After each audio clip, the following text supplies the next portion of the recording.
You can book an appointment at both our Level 12 and our Thurso Street site by using our online booking system. To access this, simply go onto our webpage and click Consulting our collections.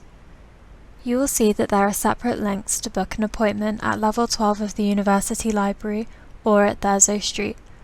Our collections are held over the two sites, so it's important to pick the right one.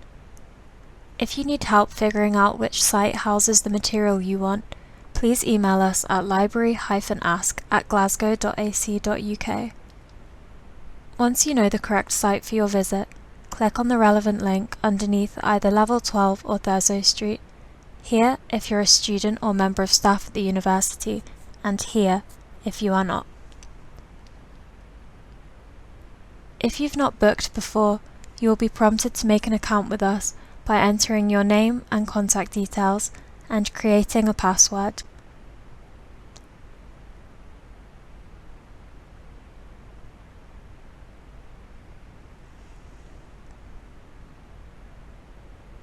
Once you've done this, you'll be able to see our calendar with all available appointment slots.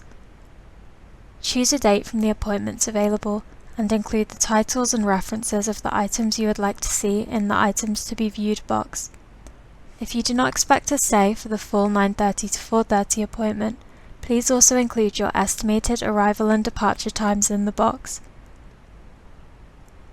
Click Book the Meeting and you should then receive an email confirming the details of your booking and will be ready to enjoy your visit.